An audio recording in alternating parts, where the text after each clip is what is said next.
140 కోట్ల జనాభా కలిగినటువంటి భారతదేశానికి సంబంధించి ఎక్కడో జరిగే ఒక సంఘటనని ప్రపంచవ్యాప్తంగా హైలైట్ చేసి ఇదివరకటి రోజుల్లో భారత్ అంటే ఒక నెగిటివ్ ప్రచారమే వరల్డ్ వైడ్గా ఉండేది.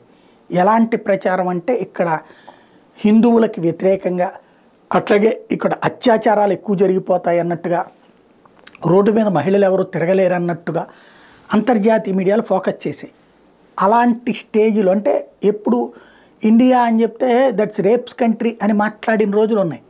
ఇండియా అంటే దట్ అన్ఎడ్యుకేటెడ్ కంట్రీ అని మాట్లాడిన రోజులు ఉన్నాయి. మన ఎన్ఆర్ఐలందరికీ తెలుసు గతంలో మనకి ఎంత విలువ ఇచ్చేవాళ్ళు అన్నటువంటి. ఒక ఢిల్లీ ఉదంతాన్ని బేస్ చేసుకుని ఎంత పరువు పోయింది అన్నటువంటిది తెలుసు. బట్ అది అలాంటి ఎన్నో జరుగుతూ ఉంటాయి ప్రపంచంలో.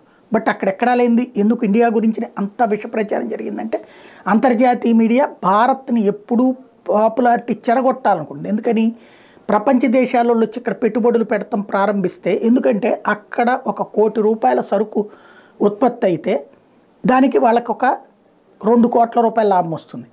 అదే ₹1 కోటి సరుకు ఇండియాలో 10 లక్షలకే తయారు చేయొచ్చు. 10 లక్షల రూపాయలకి తయారు చేసిన దానికి ₹2 కోట్ల లాభం, ₹1,90,00,000 లాభం వస్తే ఎవడైనా ఇక్కడికి వచ్చి ఇండస్ట్రీ పెడతాడు కదా. ఎందుకని అక్కడ ₹1,50,000 2 లక్షల జీతాలు తీసుకుంటే కానీ దొరకని ఉద్యోగి ఇక్కడ 25,000 30,000కే దొరుకుతాడు. మన దగ్గర జనాభా ఎక్కువ అవడం వలన మేధస్సు కలిగినటువంటి మానవ వనరులు ఎక్కువ ఉన్నాయి. అయితే ఈ మధ్యకాలంలో ట్రైనింగ్ లేక నాశనం అవుతున్నాం అనుకోండి. బట్ మ్యాక్సిమం ఎక్కువ వనరులు ఇప్పటికీ మన దగ్గరనే ఉన్నాయి. కాబట్టి ఇట్లాంటి దేశానికి వలసలు వచ్చేస్తారు. పెద్ద ఎత్తున పారిశ్రామికవేత్తలు పెట్టుబడులు పెట్టడానికి ఇండియాకు వచ్చేస్తారు. అలా కాకుండా ఇది ఒక ఆటవిక దేశం అనినో, లేకపోతే ఏమాత్రం బాగోదు, పొల్యూషన్ ఉంటుంది, అది ఇదని మన మీద ఎప్పుడు విష ప్రచారం చేసేవాళ్ళు.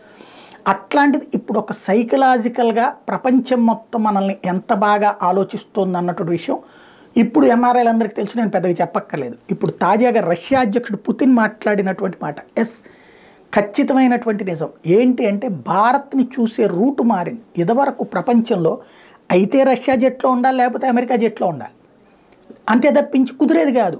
మనం పేరుకి అలిగిన విదేశాంగ విధానం అని చెప్పినా మనం రష్యా సంఖ్యలోనే ఉన్నాం. అమెరికా వాళ్ళు మనల్ని దెబ్బ కొట్టడం కోసం పాకిస్తాన్ని ప్రోత్సహిస్తూ వచ్చారు.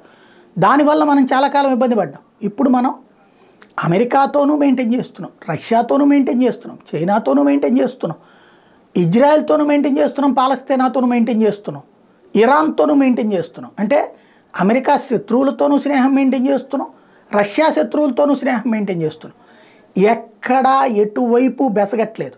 ఇదే విషయాన్ని రష్యా అధ్యక్షుడు చెప్తూ ఇవాల్టి రోజుల్లో భారత్ తరహాలో ఎవడు బ్రతకలేకపోతున్నాడు ప్రపంచంలో, అదే భారత్ గొప్పతనం, అదే మోడీ గొప్పతనం అని చెప్పుకొచ్చాడు.